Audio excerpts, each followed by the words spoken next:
वेद व्यास जी ने महाभारत को एक महाकाव्य की तरह रचकर तैयार किया और बोले कि हे मानव, ये लो मैंने महाकाव्य रुचि महाभारत मैंने रचकर तैयार कर दिया और मैंने इसे तुम्हारे हाथों में सौंप दिया है, तुम्हारे हाथों में सौंप दिया है। तो इसके अंदर तू देख पाएगा अपने और बाहर के अंधकार को। इस महाभारत रूपी दर्पण के द्वारा तू अपने अंदर के और बाहर के महाभारत को, अंधकार को देख सकता है। तो आज ये देखिए, जो 5000 वर्ष पहले हुआ महाभारत और आज के टाइम पे जो महाभारत हो रहा है, उसमें फर्क क्या है? तो सुनिए, भगवान कभी ये नहीं कहते कि हमारे जीवन में समस्याएं नहीं आएंगी, क्योंकि समस्याएं तो आनी ही है। क्यों? क्योंकि वो हमारे स्वयं के द्वारा रची हुई रचना है, इसलिए समस्याएं तो आनी ही है। ऐसे समझिए, जैसे अगर किसी खेत में हम बीज बोते हैं और जब वो बीज बड़ा हो जाता है, फसल हो जाती है, फिर उसे कौन काटता है? हम ही लोग काटते हैं कि नहीं? तो उसी प्रकार भगवान कहते हैं, श्रीमद् भगवद गीता कहती है, रामायण कहती है, महाभारत कहता है कि जैसा हम कर्म करेंगे वैसा ही फल मुझे मिलेगा। तो ये बात कब की थी? 5000 वर्ष पहले की। और जो 5000 वर्ष पहले महाभारत, इतना बड़ा महाभारत इकट्ठा खड़ा कर दिया था, उसकी वजह क्या थी? कौन सी वो गलती थी जिसकी वजह से महाभारत हुआ था? तो पहली गलती कौन सी थी? बोलो, पहली गलती कौन सी थी? आप सभी लोगों ने महाभारत देखा होगा, गीता भी पढ़ी होगी। अच्छा, यहाँ पे कितने लोग हैं जिसने गीता पढ़ी है? कुछ किसी ने नहीं पढ़ी? लोग जानते हैं कुछ गीता के, लेकिन पढ़ी नहीं। तो सुनिए, भगवान क्या कहते हैं कि हमारे जीवन में समस्याएं तो आनी ही है। अब उस समस्याओं के प्रति अगर हम अपने दृष्टिकोण को चेंज करते हैं तो समस्या एक समाधान का रूप बन जाती है। ऐसा नहीं है कि समस्या खत्म हो जाए, लेकिन उसका समाधान जरूर मिल जाता है। तो श्रीमद् भगवद गीता हमें सिखाती है कि नजर को बदलो तो नजारे बदल जाएंगे। क्या कहती है? कि नजर को बदलो तो नजारे बदल जाएंगे और सोच को बदलो तो सितारे बदल जाएंगे। ये कौन सिखाता है हमें?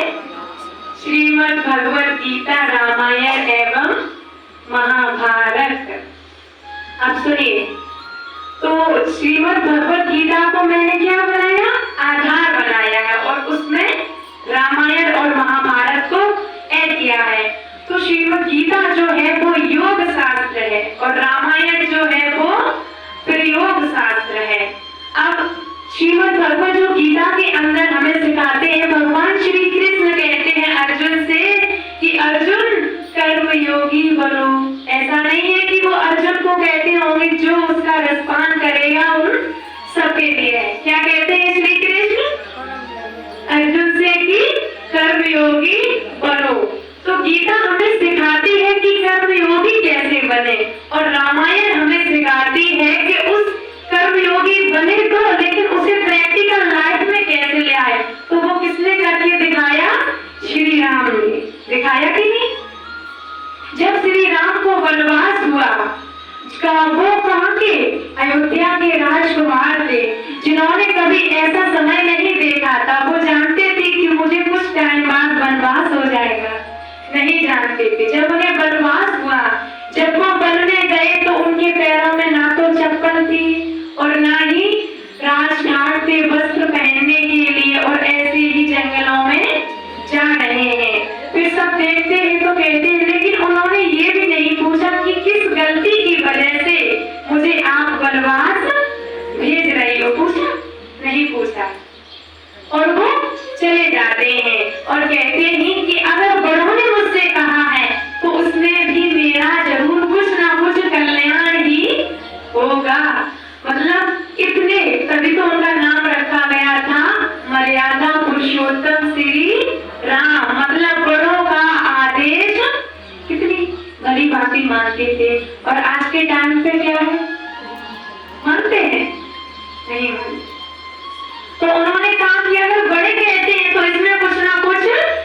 कल्याण मेरा है। और फिर कहते हैं कि मेरा तो चारों तरफ से ही कल्याण है। बोलो क्यों?